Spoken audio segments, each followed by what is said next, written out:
Всех приветствую на своем канале.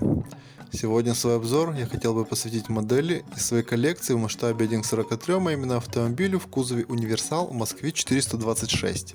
В советское время данная модель производилась с 1974 до 1991 года в городе Саратов мощностями производственного объединения Тантал, а позже в городе Маркс на заводе Родон.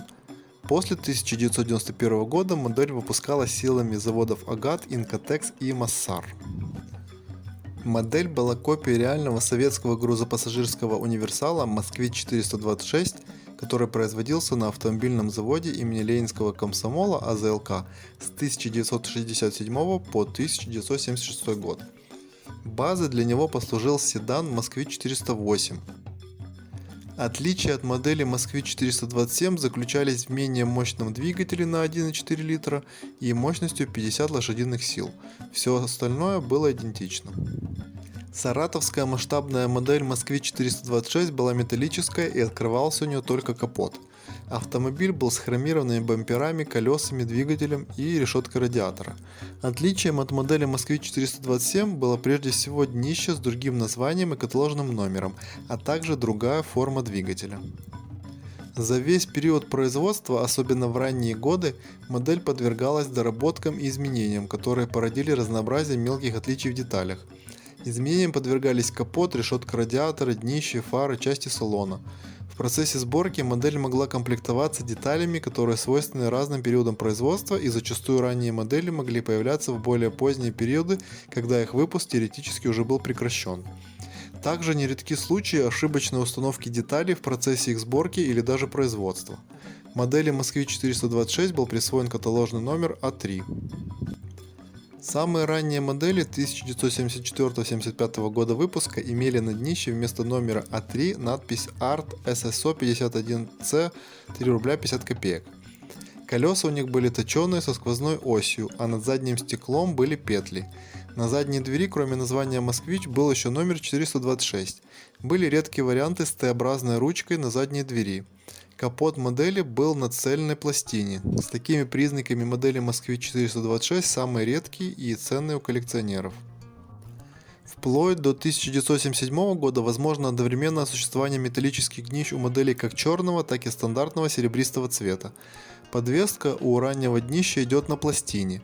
Задние фары могли быть со скосами в этот период. Приборная панель была с более выступающим вперед козырьком. В период 1975-77 года возможна комплектация этих моделей капотами на 3 зажимах и одновременно с этим вплоть до 1980-81 года капотами на 2 зажимах. Надпись на задней части была заменена на универсальную «Москвиш» без указания марки, причем с ошибкой, и штамповалась с ней до самого конца производства. Решетка радиатора могла быть как 4 и 2 круглыми фарами с сеточками, так и с 2 прямоугольными фарами и более толстой полосой посередине этой решетки. Эмблема на решетке радиатора подкрашивалась красной краской. Точеные колеса сменяются на стандартные с колпаками без выступа посередине примерно в 1975 году. Возможна комплектация москвичей, кроме белого, еще и более редким красным, черным, серым и капроновым салоном. Задние бампера у модели с более короткими клыками по сравнению с поздними. Диски колес уже шли обычные с колпаками, но они были ранние без небольшого выступа посередине. Шрифт на днище в ранних моделях отличается от более поздних. Надпись Москвич-426 сделана более мелким шрифтом, а надпись «Сделана в СССР» идет с большим интервалом между буквами, чем в более поздних моделях. Позже надпись Москвич-426 сделана более крупным шрифтом, а надпись «Сделана в СССР» идет с меньшим интервалом между буквами, чем в более ранних моделях. Примерно с 1980-81 года капот стал крепиться на 3 отдельные петельки, и так до самого конца производства, а в 1982-83 году на днище Москвич-426 появляется надпись «Made in USSR». В этот период модели могли комплектоваться приборными панелями без выступающего вперед козырька. С 1980 года подвеску днища начинают делать на стержнях. В середине 80-х годов на решетке радиатора с круглых фар исчезают сеточки, а позже на решетке с квадратными фарами исчезает толстая полоса посередине. Примерно в 1926-1927 году с днища пропадает каталожный номер А3.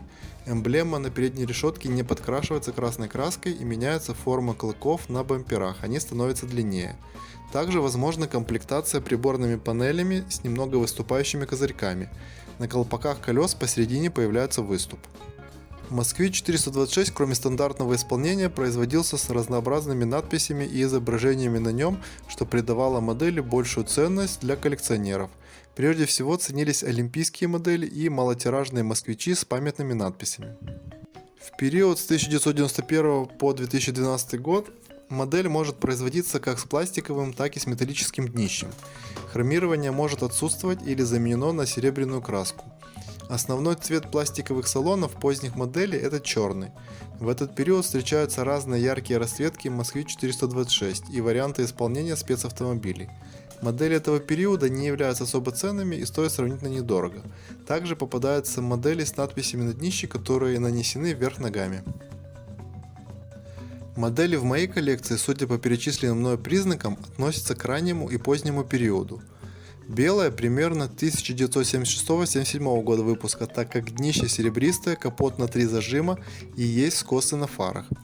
Зеленая с номером А3 примерно 1980-81 года выпуска, так как она еще без Made in USA на днище, но уже с 3 петельками на капоте. Синяя и вторая зеленая уже идут без номера на серебристом днище и выпущены они скорее всего в конце 80-х годов. Коробок на эту модель известно несколько вариантов, каждый из которых на сегодня представляет собой коллекционный интерес и стоят они недешево. Исключением, наверное, являются только самые распространенные так называемые радужные коробки. Цена на эту модель зависит от многих факторов, на которые влияют и цвет модели, и год ее выпуска, и состояние, и наличие коробки, и наличие надписей, а также какие-то редкие комплектации. Модель в хорошем состоянии советского периода выпуска по цене может стартовать от $15-20. Цена на самые ранние модели 1974 года непредсказуема, но вряд ли будет дороже $1000. Ну а цены на аукционах за модели более массового выпуска периода 70-х годов доходят до $200-300. Столько же могут стоить модели с олимпийской символикой или с редкими надписями, а также ранние коробки на эту модель. Всем спасибо за просмотр этого видео. Не забывайте подписываться на мой канал, ставить лайки и делиться своими историями и впечатлениями об этой модели. Всем добра и мира и до новых встреч!